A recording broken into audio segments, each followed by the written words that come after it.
Gloria al Señor. Gloria al Señor. Amén. Bueno, pues hay algo en mi corazón que quiero compartir con la iglesia. Algo que el Señor me ministraba, algo que me ha hecho mucho bien, algo que me ha enseñado. Porque ¿cuántos creen que la palabra enseña e ilumina?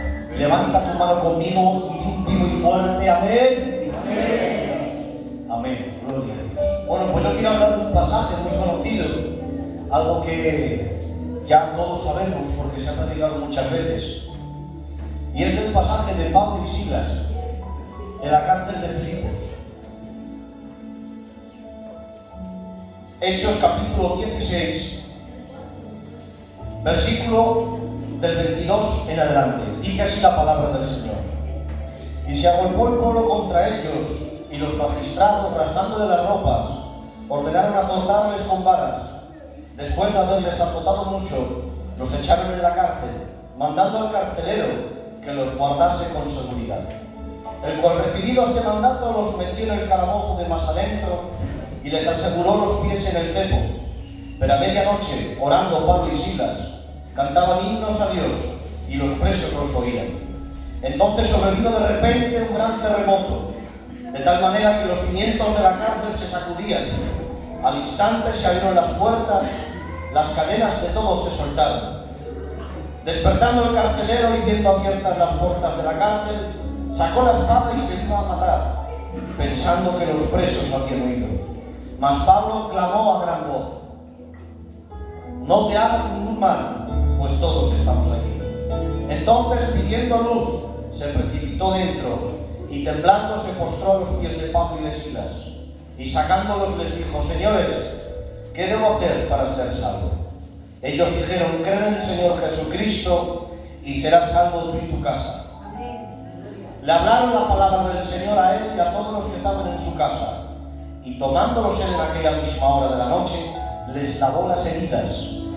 Enseguida se bautizó él con todos los suyos, y llevándolos a su casa, les puso la mesa, y se regocijó con toda su casa por haber creído a Dios. Amén. Amén. Que el Señor bendiga su palabra. Bueno, como todos sabemos, no hace falta explicar el contexto, todos sabemos cuál es el pasaje. Pero antes de hablar de esto, yo quería explicar un poquito qué es un carcelero en estos tiempos. Por costumbre romana, un carcelero no era cualquier persona, no era cualquier hombre. Un carcelero, por costumbre y ley romana, era un ex soldado de la guardia pretoriana o un ex soldado del ejército romano. Es decir, tenía que ser un hombre preparado para cualquier tipo de situación, un hombre que pudiera trabajar bajo presión en cualquier circunstancia. No podía ser cualquier persona, tenía que ser un hombre leal a la corona, leal al imperio y leal al emperador, a César. No podía ser cualquier cosa. Era un hombre que tenía, cuando lo ponían a este cargo, era el encargado de toda la prisión y tenía una gran responsabilidad. Y es que si pasaba cualquier cosa, si se escapaba de un preso, corría el riesgo de sufrir la pena de muerte. El carcelero, dicen los teólogos, que cuando cogía este trabajo, cuando lo encargaban, se iba a vivir él y toda su familia a la cárcel. No en la misma prisión, pero había un recinto, el cual enfrente de la prisión había una casa preparada para el encargado de esa prisión. Y ahí se metía a vivir él, con su mujer, con sus hijos y con toda su familia. Eso es lo que era un carcelero en estos tiempos, en los tiempos de Roma. Pero ahora, como todos sabemos, llegan Pablo y Silas predicando, alborotando la ciudad. Los magistrados los cogen, los echan a la cárcel y solamente le dicen al encargado de la prisión una frase. Dice la Biblia: guárdalos con seguridad. No le dicen nada más. No le dicen mételos en el calabozo de más adentro, no le dicen pone los pies en el cepo. solo le dicen guárdalos con seguridad. A lo que el carcelero, como buen soldado romano, él solamente se preocupa de cumplir la orden de los magistrados. Y ahora dice, bueno, para asegurarme de cumplir la orden que me han dado, voy a meter a estos hombres en el calabozo de más adentro, en el más oscuro. Y no queda ahí, por si acaso, le voy a poner los pies en el cepo. No quiero ningún problema. No quiero que estos hombres me causen ningún problema. La única preocupación de este hombre es que los apóstoles, los discípulos, no se escaparan. Pero ahora, como todos sabemos, Pablo y Silas oran a medianoche. Tiembla la tierra, se sacuden los cimientos de la prisión, se abren las puertas, se sueltan las cadenas. Y dice la Biblia que el carcelero se despierta, va allí y pensando que todos los presos han escapado, automáticamente agarra la espada y se dispone a quitarse la vida. Acto seguido, Pablo, que está al fondo y se da cuenta de esto, dice, no te hagas ningún daño, estamos todos aquí. Y ahora dice la Biblia que entra el carcelero donde estos hombres, dice, y sacándolos afuera. Aquí vemos la primera evidencia de la conversión del carcelero.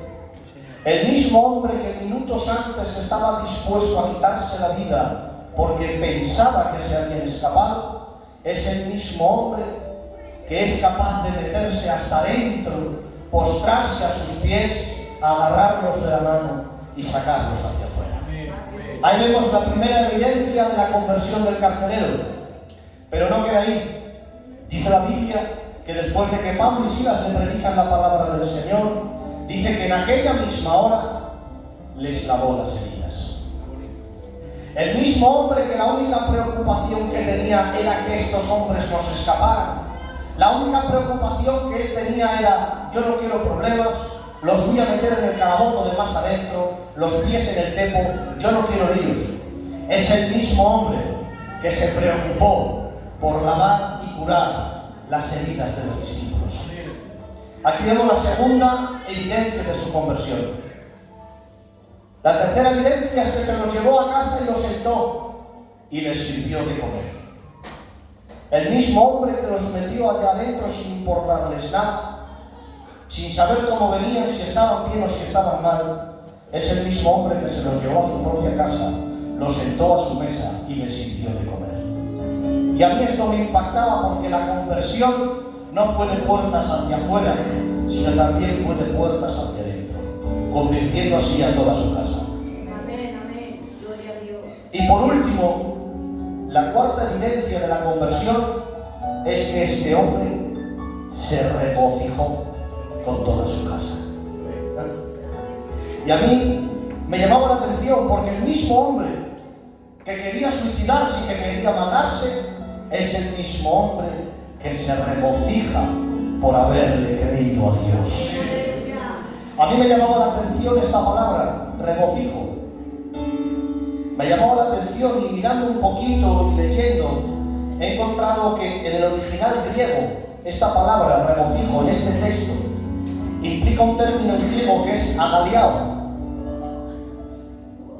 Este término es muy interesante porque es el mismo término que utiliza Lucas capítulo 1, verso 47, cuando el ángel se le aparece a María y le dice que iba a ser la elegida del Señor para llevar al Mesías en su vientre.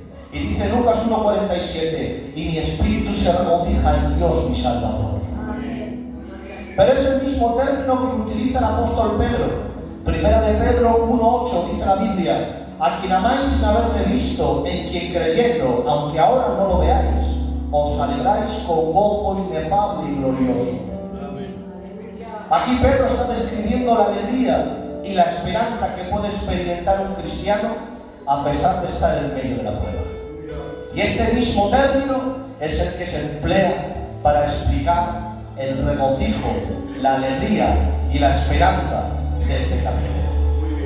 Cuando meditaba yo en este pasaje, cuando yo pensaba, el Espíritu quebrantaba mi corazón porque me hacía viajar mi mente a un monte con forma de calavera, a un monte llamado el Gólgota.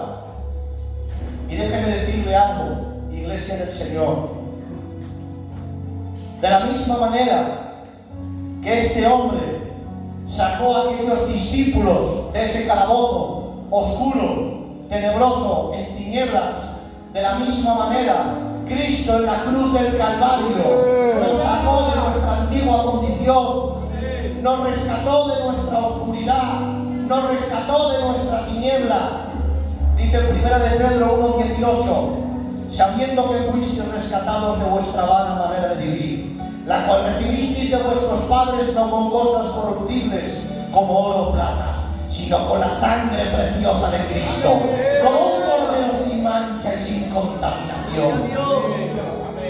Pero no queda ahí el asunto, sino que de la misma manera que este hombre lavó las heridas a los discípulos, de la misma forma mi Cristo en la cruz del Calvario nos lavó de nuestra culpa, nos lavó de nuestro pecado. Dice la Biblia, Hebreos capítulo 9, verso 13, porque si la sangre de los toros y de los machos cabrios y las cenizas de la becerra rociada a los inmundos santificaban para la purificación de la carne, cuanto más la sangre de Cristo, el cual mediante el Espíritu Eterno se ofreció a sí mismo, sin mancha a Dios, limpiará vuestras conciencias de obras muertas, para que sirváis al Dios vivo. Pero no acaba ahí, y es que de la misma manera que este carcelero se los llevó a casa, los sentó a la mesa y les sirvió de comer, de la misma forma Cristo en aquel monte nos sentó, no de cualquier forma o de cualquier manera, sino de una manera santa, de una manera justa, de una manera digna. Dice la Biblia en Efesios capítulo 2, verso 5, y juntamente con él nos resucitó, y asimismo nos hizo sentar en los lugares celestiales con Cristo Jesús, para mostrar en los siglos venideros las abundantes riquezas de su gracia y su bondad para con nosotros en Cristo Jesús. Muy bien. Y no acaba ahí el asunto. De la misma manera que este hombre se regocijó por haberle creído al Señor, déjame decirte, iglesia, Cristo es nuestro mayor gozo. Cristo es nuestra mayor esperanza. No es un gozo circunstancial, una esperanza efímera, algo temporal, algo que depende de mis cualidades, de mis capacidades o de mis talentos. Es una esperanza fundamentada en la obra redentora de Cristo Jesús. Gloria a Jesús. Dice Juan capítulo 14, verso 1. Creéis en Dios, creed también en mí. En la casa de mi Padre muchas moradas hay. Si así no fuera, yo os lo hubiese dicho. Voy pues a preparar lugar para vosotros. Y si me fuere y os preparo el lugar, vendré otra vez y os tomaré a mí mismo, para que donde yo estoy, vosotros también estéis. El David ha hablado de la historia de Nehemías. Ahora estamos hablando de la historia del carcelero. Pero todos los que estamos aquí tenemos una historia que contar. Todos los que estamos aquí tenemos un camino que recorrer. Todos los que estamos aquí tenemos una vida cual vivir. Y déjame decirte algo, yo no sé cuál va a ser el transcurso de tu camino, por qué sitios o qué lugares vas a pasar, o cómo se va a desarrollar tu historia. Yo no sé qué va a pasar mañana o pasado, pero te digo algo, yo sí sé cómo acaba tu camino. Yo sí sé cómo acaba tu vida. Yo sí sé cómo acaba tu vida. Dice la palabra de Dios. Porque el Señor mismo, con voz de mando, con voz de cáncer y con trompeta de Dios, descenderá del cielo. Y los muertos en Cristo resucitarán primero. Luego nosotros, los que vivimos, los que hayamos quedado, seremos arrebatados juntamente con ellos en las nubes para recibir al Señor en el aire. ¡Gloria a Jesús! Pero el versículo no termina ahí. El versículo termina con una frase, y esa frase es la que nos infunde aliento. Esa frase es la que nos da fuerzas para continuar cada día. Y dice, y así estaremos siempre con el Señor. Amén. Déjame decirte algo, iglesia.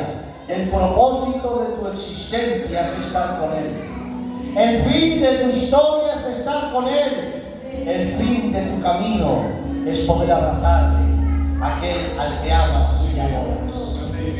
Y termino con este texto, Romanos 8:18. Pues tengo por cierto que las aflicciones del tiempo presente no son comparables con la gloria venidera que en nosotros ha de manifestarse. Termino ya con esta frase. Aunque el miedo tenga más argumentos, elige siempre la esperanza. Vuelvo a repetir. Aunque el miedo tenga más argumentos, elige siempre la esperanza. Amén. Un aplauso al Señor y que el Señor los bendiga.